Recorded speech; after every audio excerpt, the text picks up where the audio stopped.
अस्सलाम वालेकुम dear students, welcome to my science academy. आज हम बायोलॉजी 10th क्लास में चैप्टर नंबर 18 का जो टॉपिक डिस्कस कर रहे हैं दैट इज़ अबाउट एंटीबायोटिक्स। तो आज के इस टॉपिक को हम इन फॉलोइंग हेडिंग्स के अंडर स्टडी करेंगे।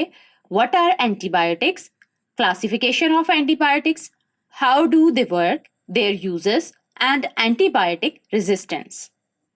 तो स्टार्ट करते हैं एंटीबायोटिक्स की डेफिनेशन के साथ that what are antibiotics. Antibiotic means against life, any drug that kills germs in your body और retard the growth of bacteria is called antibiotic.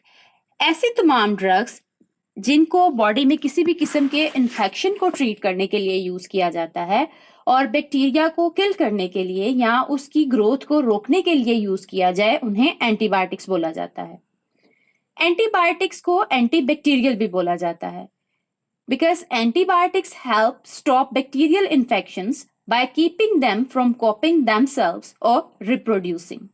ये एंटीबायोटिक्स बैक्टीरिया को रिप्रोड्यूस करने से या अपनी कॉपीज बनाने से रोकती हैं और इस तरीके से बैक्टीरियल इन्फेक्शन को इन एंटीबायोटिक्स के थ्रू ट्रीट किया जाता है। Next is the classification of antibiotics. One is the bactericidal antibiotics, then bacteriostatic antibiotics, then broad spectrum antibiotics and narrow spectrum antibiotics.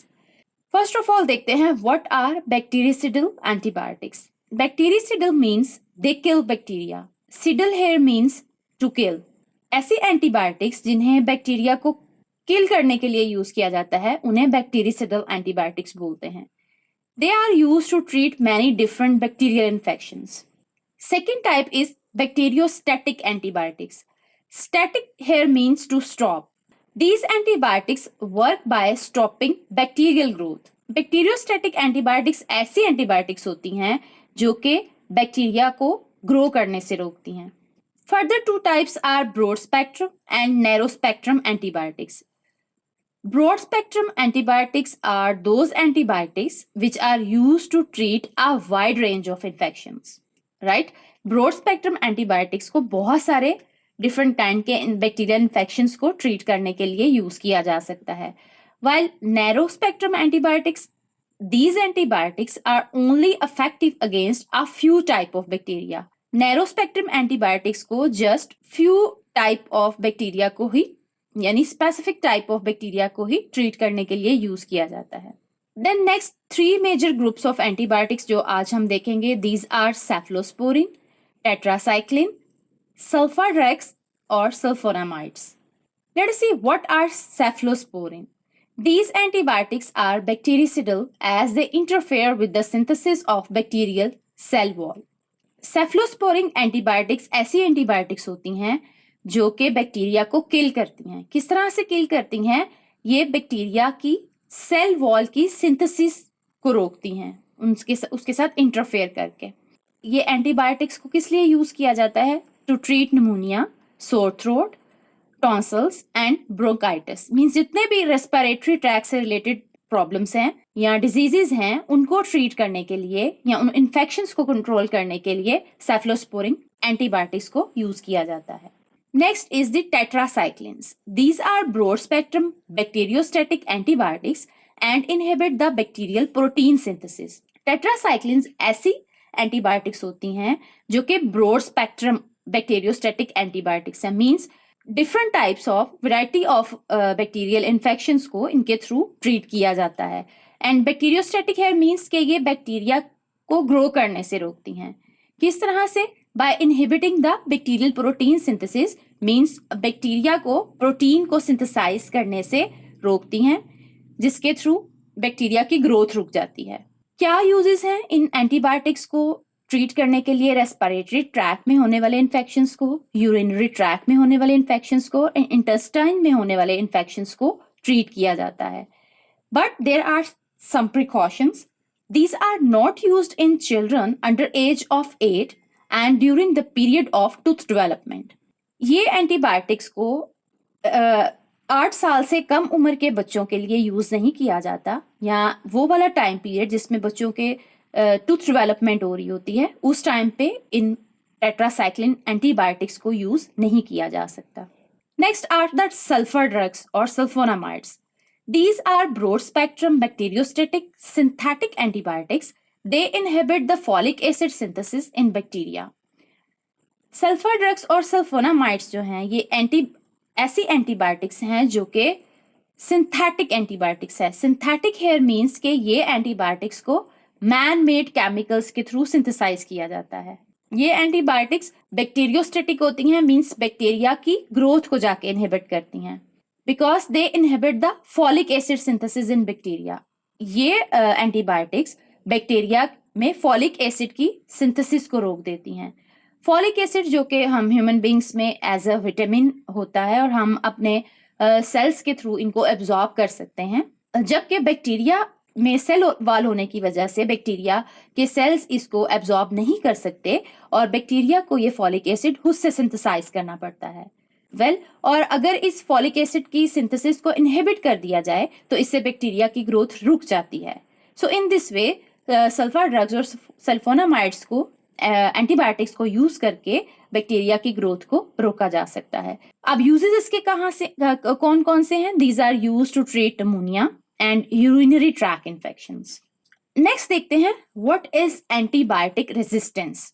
It means bacteria are capable of developing resistance to the antibiotics. Means bacteria के अंदर ये भी capability present होती है कि ये इन antibiotics के खिलाफ रेजिस्टेंस पैदा कर लेते हैं. मीन्स वो एंटीबायोटिक्स इनको अफेक्ट नहीं कर सकती. ऐसा कब होता है? When bacteria are expose to the same antibiotic over and over, they can change and no longer affected by the drugs.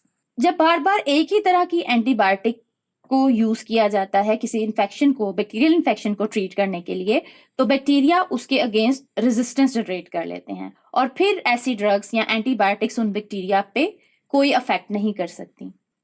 इस डायग्राम में देखा जा सकता है lot of germs are present और इनमें जो फ्यू हैं ये पिंक कलर में, दे आर ड्रग रेजिस्टेंस और एंटीबायोटिक रेजिस्टेंस.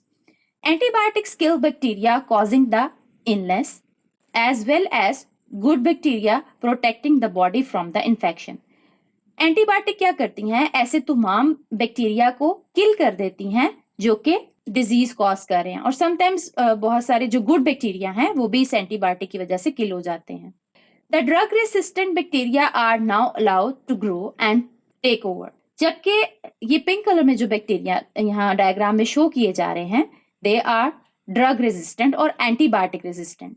अब इन ड्रग रेजिस्टेंट बैक्टीरिया को ग्रो करने का मौका मिल जाता है और देन ये ग्रो करने के बाद क्या करते हैं? Some bacteria give their drug resistance to the other bacteria causing more problems. तो ये बैक्टीरिया ना सिर्फ कुछ एंटीबायोटिक्स के अगेंस्ट रेजिस्टेंस जनरेट कर लेते हैं बल्कि इस रेजिस्टेंस की कैपेबिलिटी को दूसरे बैक्टीरिया को भी ट्रांसफर कर सकते हैं. इसकी वजह से मजीद प्रॉब्लम्स बढ़ जाती हैं.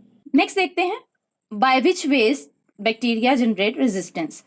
Number 1, stoppage by internal mechanism. Number 2, gene transfer. And number 3, efficacy. Stoppage by internal mechanism. When the internal mechanism of bacteria stops the working of antibiotics. एक तरीका तो ये है कि बैक्टीरिया किस तरह से एंटीबायोटिक के अगेंस्ट रेजिस्टेंस जनरेट कर लेते हैं कि उनका जो इंटरनल मैकेनिज्म है वो एंटीबायोटिक्स को वर्क करने से स्टॉप कर देता है. Next is a gene transfer. यानी bacteria can also transfer the genes responsible for antibiotic resistance between them. Such bacteria make it possible for other bacteria to acquire resistance. खुद तो ये बैक्टीरिया इन antibiotic के against resistance generate करते ही हैं, but उनमें ये ability भी प्रेजेंट होती है कि वो वाली जीन्स जो कि एंटीबायोटिक रेजिस्टेंस के लिए रिस्पॉन्सिबल होती हैं वो दूसरे बैक्टीरिया को ट्रांसफर करके दूसरे बैक्टीरिया को भी हेल्प करते हैं कि वो रेजिस्टेंस एक्वायर कर लें इन एंटीबायोटिक्स के against. Next is the efficacy. It means use of antibiotics in disease in which they have no efficacy. Means antibiotics को ऐसी डिजीज के लिए उसको ऐसे इन्फेक्शन को ट्रीट करने के लिए यूज किया जाए जिसमें वो अफेक्टिव ही नहीं है. For example, when antibiotic are not effective against infection caused by viruses, means जब एंटीबायोटिक्स को वायरल इन्फेक्शन के अगेंस्ट ट्रीट करने के लिए यूज किया जाए तो उससे क्या होता है कि